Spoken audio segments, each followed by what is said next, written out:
Who wants to be a millionaire? Well, do you? Why? You'll never be any happier. You're still going to die, just fatter and surrounded by more tat and with a few more opportunities to get tanned in nice places. We should all forget about winning money on these shows. Who Wants to Be a Millionaire was a phenomenon around the time of the millennium. It was a terse appointment television, despite, in essence, being probably the most simplified quiz format of all.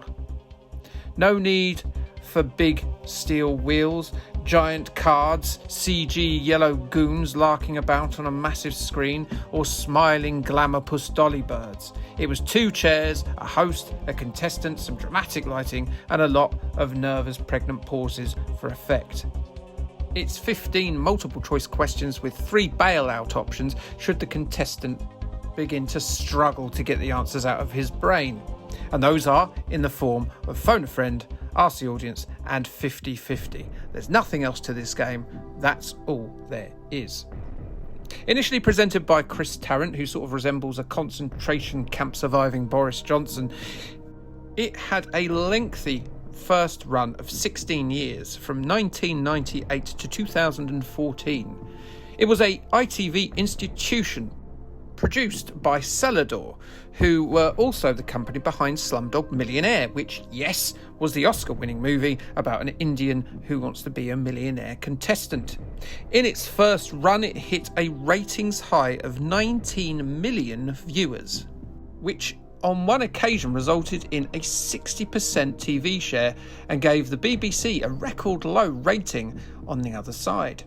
Interest eventually dwindled to where it inevitably drew just a couple of million viewers.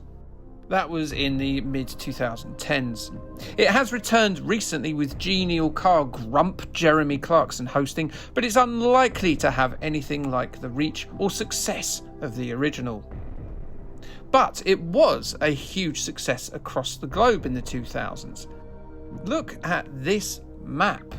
Look at it, crikey. No, it's not a map of places Britain has invaded. It is a map of how many places that have had the show. From Afghanistan to Vietnam, plucky upstarts have walked upon a shiny stage and been asked increasingly difficult general knowledge questions in pursuit of a million of whatever that country's currency is.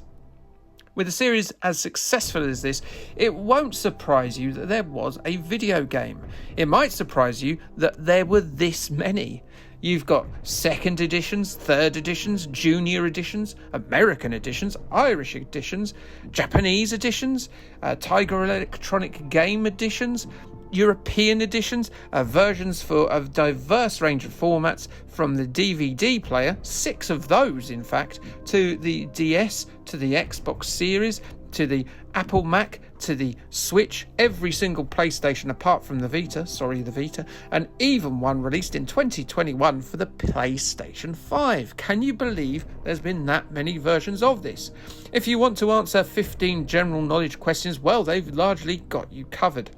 The first version of this game was a 1999 Windows release based on the Regis Philbin presented American edition of the show. That was published by Disney Interactive and saw its second version converted to the Game Boy Color, PlayStation 1 and 2, and the Apple Mac in America. But we're not covering that version today. No, we're going to cover the UK edition, which came out on the Dreamcast, the PlayStation, and Windows in 2000. But also there was a version converted by Zoo Digital to the Game Boy Advance 2 years later. Now, Zoo Digital were a part of Eidos, and Eidos released the original game. It was programmed by Hot House Entertainment, and it's curiously one of the country's most successful games of all time. Yes, in the same way Avatar is the most successful movie of all time, but no one really cares about that blue space sex pervert opera anymore. This was probably in your PlayStation 1 library. It was, by some distance, the best-selling game in the year 2000 in the UK, outselling the likes of Gran Turismo 2, Pokemon Yellow, Blue and Red, FIFA 2001, Driver 2, WWF SmackDown 2, Tony Hawk's 2 and The Sims. It was the first game to sell 1 million copies in the UK. It still holds the record for the most consecutive weeks at number 1 in the UK All Formats chart at 18, and it's a figure that no doubt was helped by the occasional stock shortages of the Grand Theft Auto series in the PlayStation 2 era. Those games were huge. And it's this, a very faithful version of the TV show. It has the dramatic music, it has the scene changes, it has every single round, including the initial contestant selecting fastest finger first section in multiplayer, which now, weirdly enough, has its own separate quiz show on daytime television that acts as a sort of a precursor to the Clarkson revival, which I think's a bit strange because that wasn't a thing back in the Chris Tarrant era. The game starts at the £100 question, a question that has all the innate difficulty of staring at a woodlouse for a second. You then answer as many questions as your brain box will squeeze out before it gives up coughing and spent. You've still got the same lifelines, complete with correct jingles, only this time you don't actually phone a friend with the phone a friend option. After all, if you're playing a 22-year-old PlayStation quiz game like I am, there's a good chance your call list is a tad light.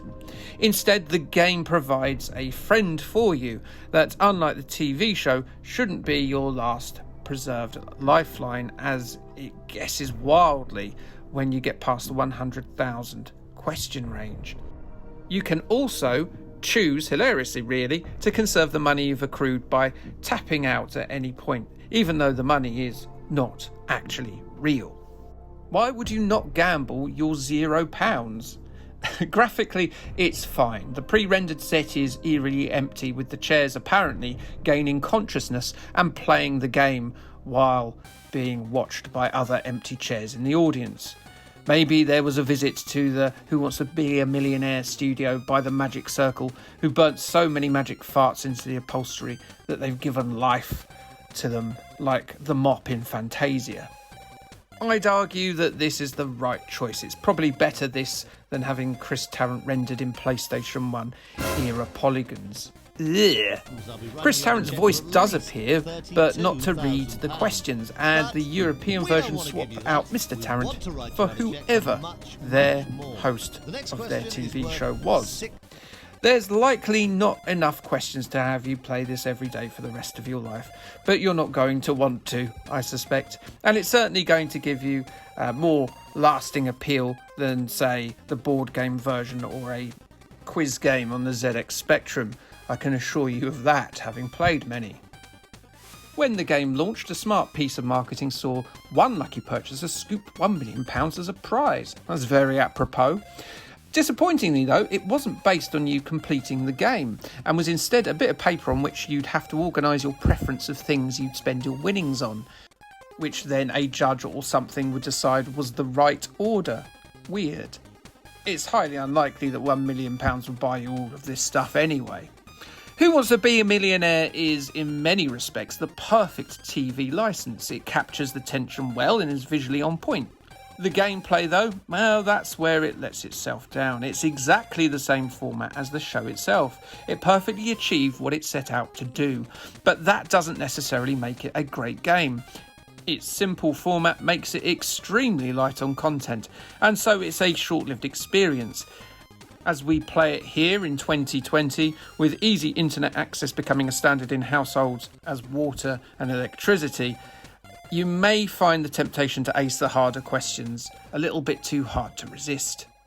You big cheaty Charles Ingram. But that's not quite the game's fault. It is what it is, and if it did any more, it would not be true to the licence. It would be doing the licence a disservice. So, sorry if you're expecting a platformer or a one-on-one fighter starring Chris Tarrant, but that's not going to happen. And that, unfortunately, is my final answer. Magazine and website reviews understood this core problem well. Eurogamer said in their 50% rated review that families are going to feel ripped off paying full price for a game with the appeal of a budget title. Come a couple of weeks and you'll have forgotten about it. CMVG criticised the amount of questions in their November 2000 issue and ultimately offered that it's about as much fun as cleaning your teeth with an electric drill. Please don't try that at home. So yeah, it's very wishy-washy, this game, and probably an undeserving place as one of the best-selling games in this country's history. Next time out, I'm going to have an awful time, because I'm going to be sullying the Amstrad with a bit of the ambitiously terrible Dempsey and Makepeace. Oh, the joy. Like, subscribe, and, okay, thanks, bye.